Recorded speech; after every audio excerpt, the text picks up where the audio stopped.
जब से मैं श्रीलंका में हूँ तब से मेरे दिमाग में यही था कि राम सेतु जाना है, राम सेतु जाना है। लेकिन रावण के बारे में एक भी इंफॉर्मेशन नहीं है। अचंभे की बात यह है कि जो इंडिया से लोग आ रहे हैं वो इसको रावण का पैलेस बोल रहे हैं। पॉइंट अभी तक ये बना हुआ है कि रावण का पैलेस था या नहीं है।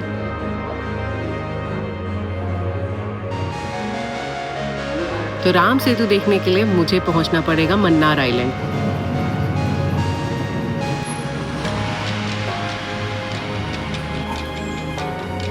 मन्नार कैसे पहुंचना है यहाँ के लोगों को नहीं पता। कोई हमें इस डायरेक्शन में भेज रहा है, कोई इस डायरेक्शन में भेज रहा है। मेरे तो मजे ही मजे। तो मेरे रामायण के अंश देखने की शुरुआत होती है न्यू दिल्ली से कोलंबो तक की फ्लाइट पकड़ने से। दिमाग खराब हो गया, 3.5 घंटे फ्लाइट में बैठे बैठे। अभी हम जा रहे हैं इमिग्रेशन डिपार्टमेंट, फिर वहां से निकलेंगे होटल की ओर। हेलो गाइस, श्रीलंकन करेंसी मिल गई।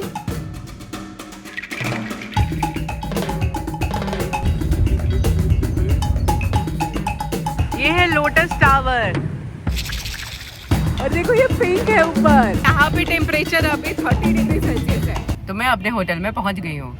अब कोलंबो में वैसे तो बहुत कुछ नहीं था देखने या घूमने के लिए, सिवाय कुछ कसिनोज, बीच और साफ सुथरी सड़कों को छोड़कर। तो मैंने ये सब देखा और मेरा असली मकसद था राम सेतु तक पहुंचना। अब हम जाएंगे श्रीलंका की दूसरी सिटी में। सारी कहानी वहीं से शुरू होती है। चलते हैं कैंडी। इसके लिए मुझे कोलंबो से पहले जाना पड़ेगा कैंडी। 900 पर पर्सन लग रहा है श्रीलंका, वो भी एक नॉर्मल AC बस में। इधर आके बिल्कुल लैंडस्केप ही चेंज हो गया। पहाड़,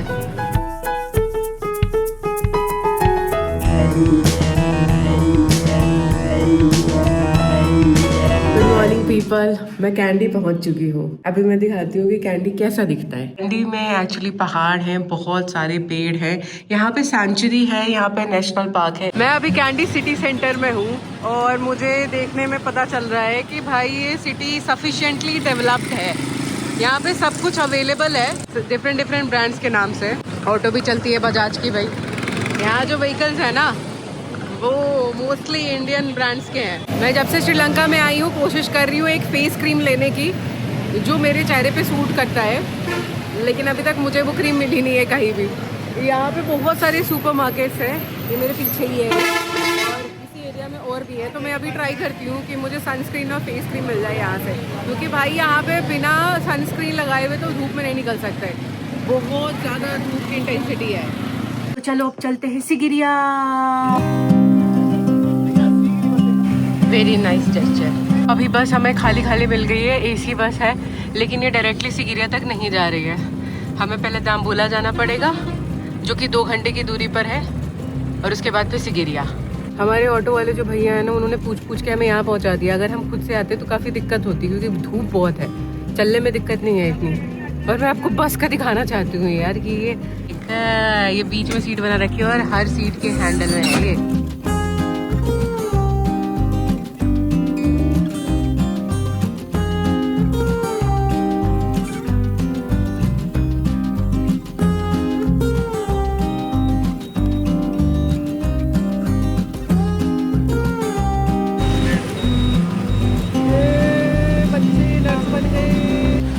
सही में बहुत सारी सब्जी है। Oyster mushroom, papadums, beans. There you go. This route we took with low hot temperature because we are going in the jungle area. Good morning people, देखो मैं कहाँ हूँ। ये मिनेरिया नेशनल पार्क के बगल में ही है और ये मेरा स्टे है। मॉस्किटो नेट की ज़रूरत पड़ती है यहाँ पे। अगर आप दरवाज़ा खुला छोड़ देंगे तो मच्छर अंदर आ जाएंगे और भी बहुत कीड़े मकोड़े अंदर आ जाते हैं। ये सिंपल सा स्टे है जो मुझे अच्छा लग रहा है, पेड़ पौधों के बीच में।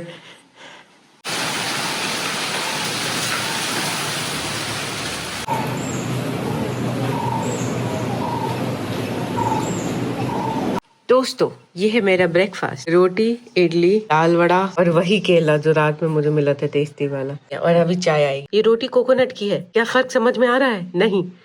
इस साइड नेशनल पार्क शुरू हो जाता है, मतलब इसकी बाउंड्री का आता पता नहीं है। बस ये है कि शाम को 6:30 बजे तक अपने घर में आ जाओ, वरना फिर जो जानवर हैं उन पे किसी का कंट्रोल नहीं है। जैसे हाथी से काफ़ी लोगों की मुठभेड़ हो गई है, और वो भी उन लोगों की से जो यूरोपियन से नहीं आते, तो पता नहीं इनको लैंग्वेज समझ में आती है कि नहीं आती। वो साइकिल राइड पे निकल जाते हैं, खुद ही घायल भी हो गए हैं, तो इसीलिए मना करते हैं कि आप खुद से बिना लोकल लाइट के इस रास्ते पे मत घूमिए। मैं तो भाई बात मानने वाली लड़की हूँ। अभी मैं जा रही हूँ सिगिरिया रॉक, जहाँ पे कभी रावण का पैलेस हुआ करता था, ऐसा सुना है मैंने। और यहाँ से सिगिरिया रॉक लगभग 3.6 किलोमीटर है। तो मैं वेट कर रही हूँ किसी टुक का, मतलब ऑटो का, या फिर कोई स्कूटी मिल जाए। तो चलिए देखते हैं क्या मिलता है इस जंगल में। उबर नहीं चलती यहाँ पे, लोकल लाइट्स का टुक चलता है।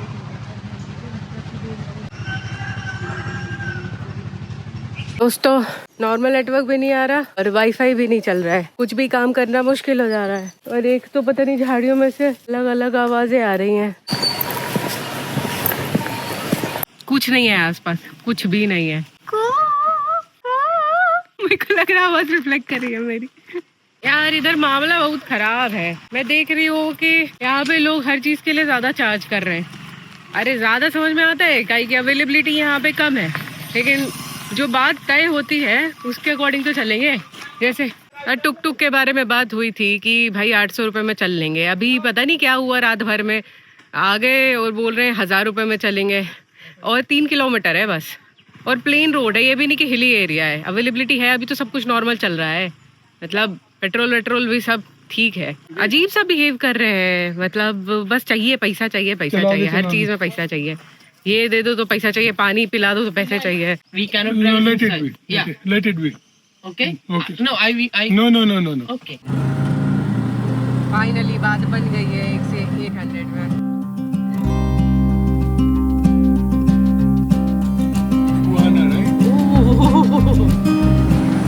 हम सिगिरिया रॉक की तरफ बढ़ चले हैं रफ्तार गति से।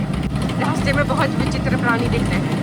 This side only. दोस्तों सबसे पहली प्रजाति हमारे भाई बंधु सेम ही है जैसे इंडिया में मिलते हैं। यहाँ पे इंडियंस के लिए जो टिकट का प्राइस है वो बाकी फॉरेनर्स से कम है। जैसे बाकी फॉरेनर्स का लगता है $35, हमारा लगेगा लगभग $17। अब खरीद के बताती हूँ यार, मुझे फोन बता के चलना पड़ेगा, बहुत छोटे छोटे बांदर घूम रहे हैं यहाँ। 6000 रुपए पर पर्सन टिकट का प्राइस है। बहुत पैसे लग गए यार, किसी चीज को देखने के लिए मैंने कभी इतने पैसे नहीं दिए। 1770 रुपया इंडियन रुपीज। तो अभी सोच रहे हैं कि सब कवर करेंगे। चलिए दोस्तों म्यूजियम के अंदर चलते हैं।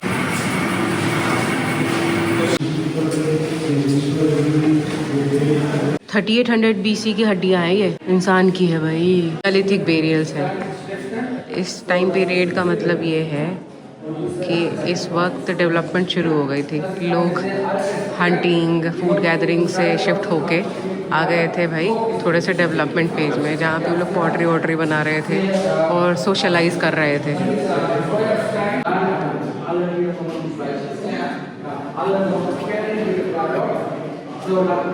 आयरन फर्नेस है, वही रिएक्ट करके दिखा रही हूँ। आगे कुछ बहुत ही इंटरेस्टिंग मिलने वाला है, मुझे पता चला है। चलो चलते हैं।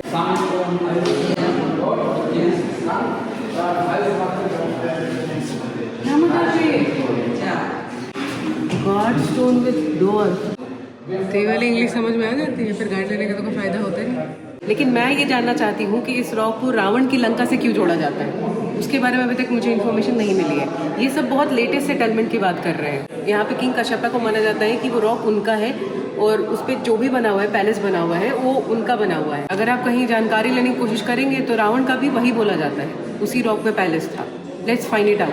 पहले सिगिरिया का पूरा किंगडम ऐसे फैला हुआ था, चारों तरफ से बढ़िया सा प्लांटेशन, फिर लोग रहते थे, पानी वानी की भी पूरी व्यवस्था थी, और बीच में ये रॉक था जहाँ पे मुझे लगता है राजा का मेन पैलेस होगा, और वहाँ से वो ऑब्जर्व करते होंगे सबको। अभी भी लायन रॉक के नाम से जाना जाता है ये। ऐसा दिखता था कुछ सिगिरिया रॉक।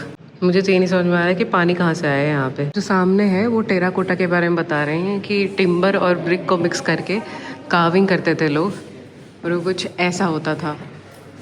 तो ये सारी चीज़ें डेवलप हो रही थी उस टाइम पे। धीरे धीरे लोग तरीके निकाल रहे थे कि कैसे अपना जीवन इम्प्रूव कर सकते हैं। ये उस वक्त की पेंटिंग है। ये रेप्लिका है सिगिरिया ईयरिंग की। अब किसका ईयरिंग है नहीं पता, कितने में मिलता है नहीं पता। It's beautiful. भाई साहब ये है कॉस्मेटिक हर्बल पेस्ट लगाने के लिए, ये वाला।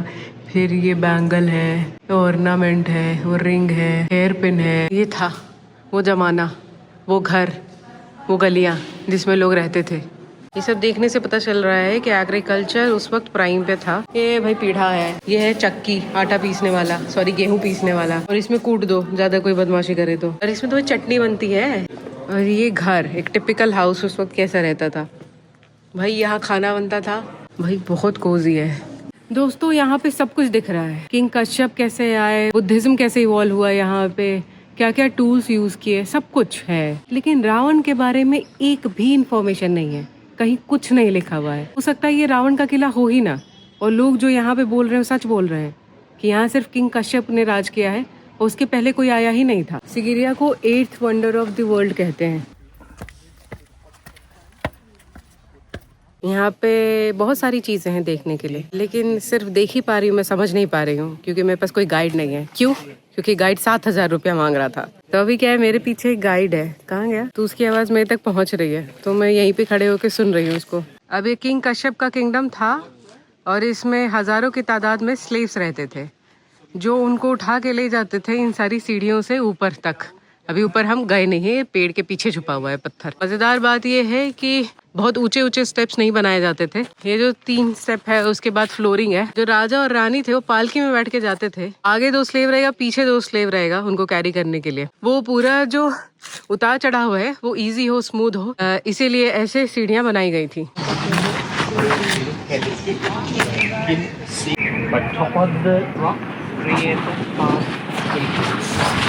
अभी ताजा ताजा इन्फॉर्मेशन मिली है। ये तो सामने आप देख रहे हैं, ये वही है जो आप देख रहे हैं, स्विमिंग पूल तरन ताल। उस जमाने में भी ये स्विमिंग पूल का ही काम करता था। फिर आगे बढ़ गया यार।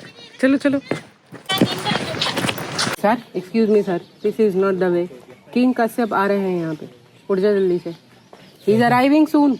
हिंदी में क्यों नहीं बोल रहे? Because I am from Sri Lanka, living in Sri Lanka.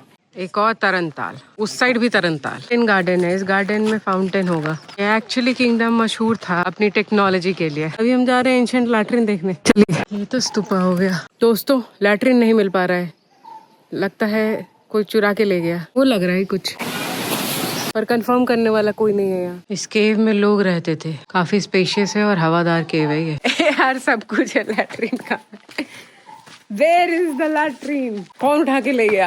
इतना घूमने के बाद अभी एक्चुअली में पहाड़ पे चढ़ना शुरू हुआ है। हो गया मेरा। अभी तो बहुत सीढ़ियां हैं, क्या जरूरत थी इतना ऊपर घर बनाने की? कैसे स्टेज पे जाना है? घुमावदार बिल्कुल। ये जो अंकल चल रहे हैं सामने, आपको लग रहा होगा कि अरे बूढ़े हैं, कैसे चल रहे हैं, धीरे धीरे थक गए होंगे। अरे भाई, ये साउथ कोरिया के हैं और 70 किलोमीटर अभी साइकिल चला के आए यार। उसके बाद ऊपर चढ़ने को तैयार है, प्रॉपर कपड़े पहन के आए हैं। लिटरली ये पहाड़ चढ़ना है भाई, ए ऊपर तक जाना है। ऐसा व्यू आ रहा है इधर से। हाँ, देखो हमारे गिफ्ट्स कितने अच्छे होते हैं। ये है लायन के पदचिन्ह, ये है लायन के पदचिन्ह। और अभी वहाँ पे जाना है। यहाँ पे पानी पी सकते हैं, इंस्टॉल किया हुआ है इंडिया के द्वारा। ऊपर चलते हैं यार, एनर्जी ही खत्म हो गई है बिल्कुल। थोड़ी देर बैठ लेती हूँ अभी।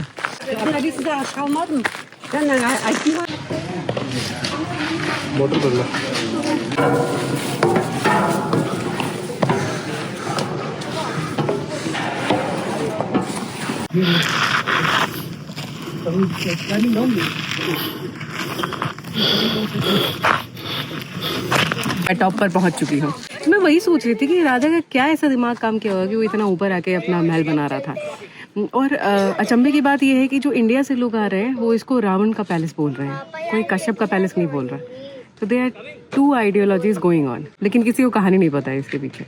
वो सामने पीदूरंगा पहाड़ है, वहाँ से सिगिरिया पहाड़ का बहुत अच्छा व्यू आता है। और वो जो दिख रहे हैं आपको, वो बादल है।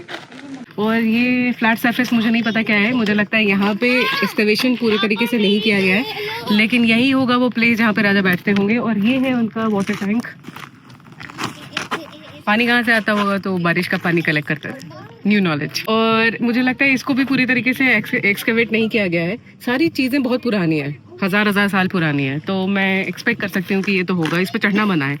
तो अभी हम चलते हैं। ये पूरा पैलेस एरिया है एक्चुअली, और ये राजा के लिए ही खास बना था। रानियां भी रहती होंगी यार। और पता है ये टॉप पे क्यों बनाते थे? ताकि ना दुश्मनों पे नजर रख सके। अब यहाँ से मुझे पूरा पैलेस दिख रहा है नीचे, जो स्लेव्स का एरिया है और जो ब्यूटीफुल गार्डन्स हैं, सब कुछ दिख रहा है मुझे। तो दिख रहा है तो कौन आके मेरे घर में छेद करेगा, कोई नहीं। चलिए नीचे। ठीक है, पूरा पैलेस तो मैंने देख लिया है। मैं समझ गई हूँ कि हाँ भाई राजा यहाँ रहते थे।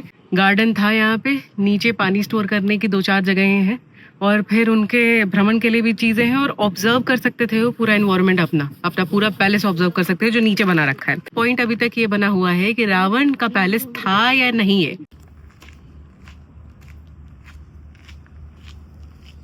कैसे बनाया, दैट इज इंटरेस्टिंग, मतलब नोइंग अबाउट दैट कि कौन से सेंचुरी में बनाया था। क्वेश्चनेबल ये है कि क्या राजा के पाँव छोटे थे या उस वक्त जो लोग रहते थे उनके पाँव छोटे थे, क्योंकि ये जो सीढ़ियाँ हैं इनमें विड्थ के नाम पे कुछ भी नहीं है। मेरा पूरा पाँव भी नहीं आ पा रहा है। ये जो सीढ़ियाँ हैं इस पे मार्बल लगा हुआ है।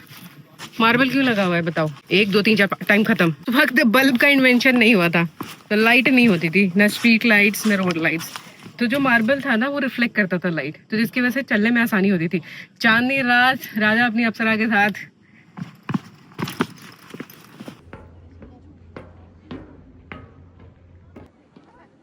तो क्या है कि लायन सिर्फ अफ्रीका और इंडिया में पाया जाता था। जो किंग कश्यप है वो इंडिया से आए थे, वो किसी के बेटे थे। तो ये पैर बना हुआ है एक्चुअली, तो ये सिंह के पैर हैं। ये कैसे पता चला? इसका डिजाइन देख के कश्यप ने देख लिया होगा लायन इंडिया में, फिर यहाँ पे आए, उनको पसंद आया, लायन का पैर बना, लायन का पैर बन गया। चलो यहाँ से अब नीचे जाने की बारी आ गई। सुबह के 10:30 बजे हैं और मैं सिगिरिया से निकल के जा रही हूँ उस जगह पे जहाँ से श्रीलंका और इंडिया कनेक्टेड था कभी। क्या प्लेस होगा वो? राम सेतु देखने जा रही हूँ मैं। तो राम सेतु देखने के लिए मुझे पहुँचना पड़ेगा मन्नार आइलैंड। जैसे इंडिया में पंबन आइलैंड पहुँचना पड़ता है रामेश्वरम धनुषकोडी तक जाने के लिए, तो उसी तरह यहाँ भी एक आइलैंड है मन्नार आइलैंड। वहाँ पे मैं जाऊँगी और वहाँ पे जाने के बाद मुझे जाना है तलाई मन्नार। वहीं से राम सेतु इधर से शुरू होता है। तो वहाँ पे जाने के लिए मैं वेट कर रही हूँ अपनी बस का। बोला गया था कि 10:30 में आएगी, पर 10:30 हो चुके हैं, अभी तक आई नहीं है। तो देखते हैं कब आती है। और मेरा ये प्लान था कि आज ही मैं विजिट कर लूँ वो प्लेस, क्योंकि मैं एक्साइटेड हो रही थी। लेकिन मुझे लगता है आज मुझे वेट करना पड़ेगा और कल ही मैं सुबह जा पाऊंगी। अब वहाँ पे जाने के लिए परमिशन भी लगती है नेवी की। ये एक्चुअली था तब जब यहाँ पे क्राइसिस चल रही थी श्रीलंका में। अभी का मुझे पता नहीं कि परमिशन लगेगी और कहाँ से मिलेगी। बाकी मैं अभी बिल्कुल जंगल में बैठी हूँ, दिखाती हूँ। ये है बीच में रास्ता और ये है पूरा जंगल का एरिया। ओह, बीच में कबूतर आ गया था। ये भी हमारे साथ डाम्बुला जा रही है। कितना क्लियर स्काई है। बस आ गई है दोस्तों, हम बस में बैठ गए हैं और अब जा रही हूँ मैं डाम्बुला।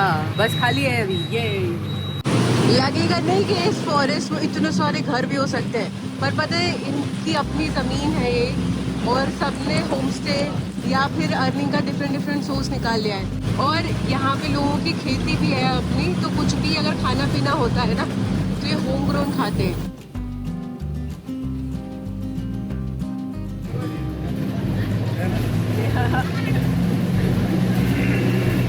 दोस्तों अभी मैं आपको विचित्र प्राणी दिखाऊंगी। ये देखो, हाथी मेरी मोरनी को मोर ले गया।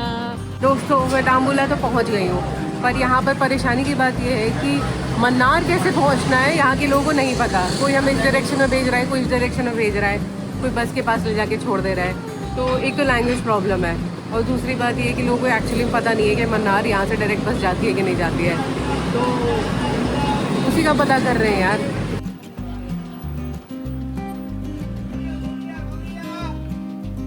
दोस्तों फाइनली बस में बैठ गई हूँ मैं अनुराधापुर के लिए, और अनुराधापुर से फिर मैं जाऊँगी मन्नारम। लोग यहाँ मन्नार नहीं समझते, अंटी अनलेस आप उसमें एम लगा रहे हो। तो जब भी बोलना है मन्नारम बोलना है, वो तो ठीक है। पर ये बस एसी बस है। भाई बहुत गर्मी हो रही है बाहर, तो पीछे वाली सीट मिली है, बट स्टिल एसी बस है। I like it. 2 hours। भाई साहब गर्मी इतनी भयंकर हो रही है, क्या बताऊं। चला नहीं जा रहा है धूप में। पर ये पता है हॉटेस्ट मंथ नहीं है यहाँ का, अभी अगस्त होगा हॉटेस्ट मंथ, तब पता नहीं कैसी गर्मी होती होगी यहाँ पे। अभी मैं अनुराधापुर में हूँ और बस ढूंढ रही हूँ यार मन्नारम जाने के लिए। किसी को पता ही नहीं चल रहा, सबने बता दिया है कि इस साइड चले जाओ, पर कौन सी बस आएगी कब आएगी इसकी खबर नहीं है। अभी मन्नारम में स्टे का भी काफी चक्कर चल रहा है। वहाँ पे बहुत ज्यादा अच्छी प्रॉपर्टीज नहीं मिल रही हैं, और जो मिल रही हैं वो काफी एक्सपेंसिव मिल रही हैं। लाइक 5,000, 4,500, 4,000 ऐसे शुरुआत हो रही है। और ऐसा नहीं है कि सारी फैसिलिटीज हैं, रिव्यू सबके अच्छे नहीं है, किसी किसी के हैं, और जिनके हैं वो तो और ही ज़्यादा प्राइस में जा रहे हैं। तो मिड में फंसी हुई हूँ मैं अभी, देखती हूँ जाते जाते कुछ मिल जाए। अगर बस स्टैंड पे उतारते हैं तो बस स्टैंड के पास तो काफ़ी चीज़ें रहती हैं, तो पहले मन्नार पहुँच तो जाएं। वहाँ पहुँचने में ही लग रहा है ज़िंदगी कट जाएगी। ये दोस्तों वाह वाह, सारे काम कर लिए हैं हमने, मनी एक्सचेंज करा लिया है और वापस बस स्टैंड पे पहुंच गए हैं। अभी बस नंबर 87 का इंतज़ार है, जो यहाँ से हमें ले जाएगी वावनिया। वावनिया से मन्नार की बस चलेगी। अब मन्नार की बस जो है वो एसी बस नहीं है, पर यहाँ से वावनिया की जो बस है वो एसी बस है, तो थोड़ा सा रिलीफ है। यहाँ से 55 किलोमीटर है, 55-60 किलोमीटर होगा वावनिया। तो चलो कुछ देर सही। यार मुझे ये नहीं पता अभी तक कि राम सेतु इस साइड से विजिट कर सकते हैं या नहीं। यहाँ से मन्नार कोई जाता ही नहीं है, बहुत ही कम बसेज हैं और पता भी बहुत कम लोगों को है इसके बारे में। कोई कहीं भेज दे रहा है, कोई कहीं भेज दे रहा है। अगर उधर टूरिज्म इनफ्लो होता ना तो वहाँ पे एसी बस भी चलती, वहाँ पे होटल्स भी अवेलेबल रहते अच्छे अच्छे।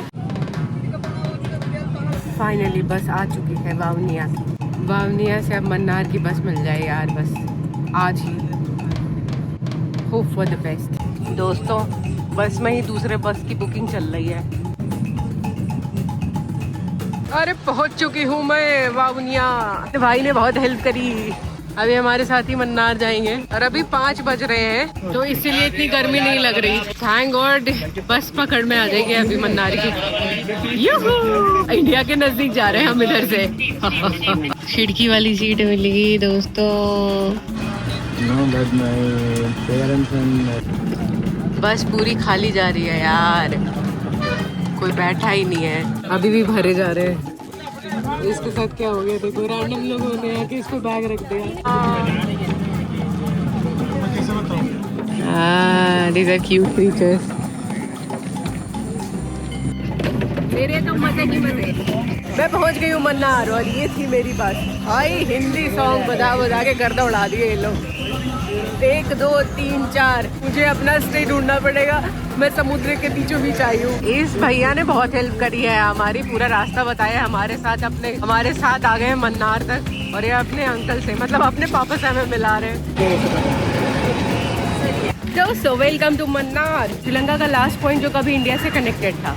लेकिन बात यह है कि यहाँ पे ब्रेकफास्ट नहीं मिल रहा, तो मैं शिप पकड़ के इंडिया जा रही हूँ।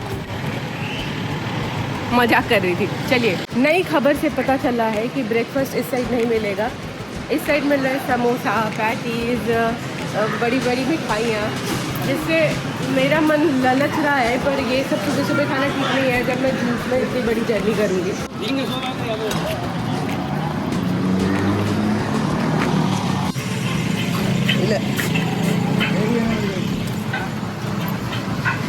अभी यहाँ पे ऑर्डर किया था मैंने मसाला डोसा। वो ऑर्डर लेके चले गए खुशी खुशी, मैं भी खुश हो गई। यस, फिर वो लौट के आए, बोले नो मसाला डोसा। इससे मुझे समझ में आ रहा है खाने की तो ऐसी तैसी हो जाएगी।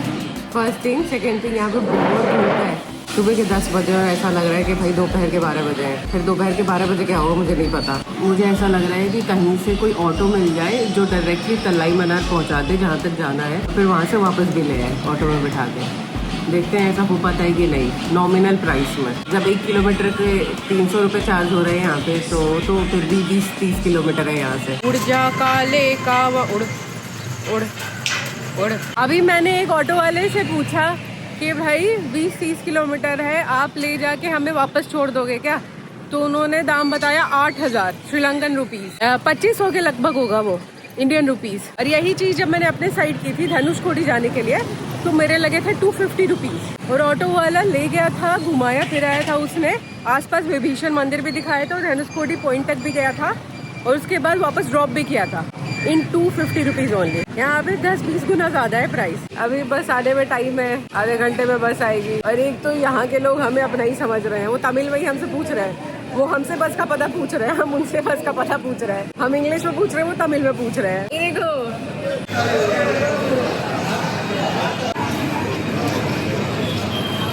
अभी बातचीत चल रही है, ऑटो वाले भैया बात कर रहे हैं कि किसी तरह ऑटो से हम चले जाएं। और वहाँ पर भी एक्चुअली जो झंझट हो रहा है, वहाँ पे ये दिक्कत हो रही है कि आपको ऑटो से पहुँच के तलाई मन्नार एक ट्रैक्टर लेना पड़ेगा, एक ट्रैक्टर में जाना पड़ेगा।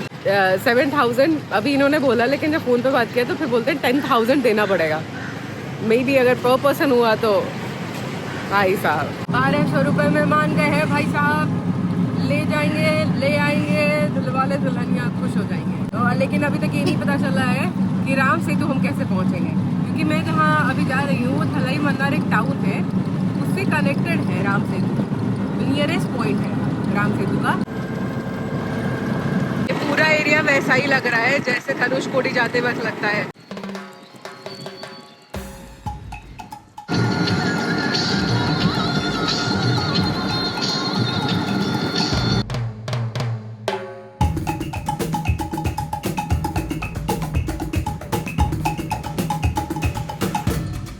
दोस्तों इसे कहते हैं उड़न खटोला। तो अभी तो मुझे लगता है कि हम थलाई मन्नार आ गए हैं, क्योंकि भाई साहब ने गाड़ी रोक दी है और भाई साहब को इंग्लिश नहीं आती, मतलब कोई भी लैंग्वेज ऐसा नहीं आता जिससे कम्युनिकेट कर पाएँ, तो बेचारे इधर उधर पूछ रहे हैं।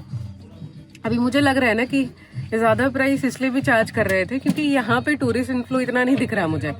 हम ही लोग हैं जो आए हैं इधर, इसके अलावा कोई टूरिस्ट इधर नहीं आ रहा था, ना फॉरेन ना इंडियन। तो और ये मंथ ठंडा मंथ है, तो इसके अलावा मंथ्स में तो क्या ही आएंगे। तो अभी आगे बढ़ रहे हैं, देखते हैं कि राम सेतु कैसे पहुंचा जाएगा। बस समुद्र के बगल वाला एरिया है, उधर जहाँ बोट्स चल रही हैं उस साइड, हाँ, फिर वहाँ से समुद्र शुरू है। समझ में आ रहा है कि कहाँ जा रहे हैं हम। अरे तो कोई इंसान रहते तो पूछ।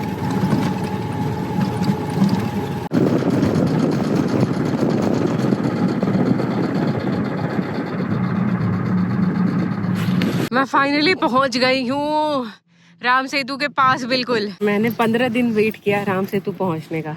जब से मैं श्रीलंका में हूँ तब से मेरे दिमाग में यही था कि राम सेतु जाना है, राम सेतु जाना है। और फाइनली यहाँ पहुंचना भी आसान नहीं था। यहाँ पहुंचने के लिए मुझे बहुत पता करना पड़ा, बहुत बसेस चेंज करने पड़े। मन्नार आइलैंड पहुंचने के बाद राम सेतु तक आना ये भी आसान नहीं था। फिर फाइनली एक ऑटो मिली जो वहाँ पे खड़ी है और उन्होंने हमें यहाँ तक छोड़ दिया कि भाई अब देख लो। देख रहे हैं अब राम सेतु। अब थिंग इज जो ब्रिज है वो वहाँ पे है, एक लाइन दिख रही होगी, अगर नहीं भी दिख रही तो भी देखो गौर से जूम करके।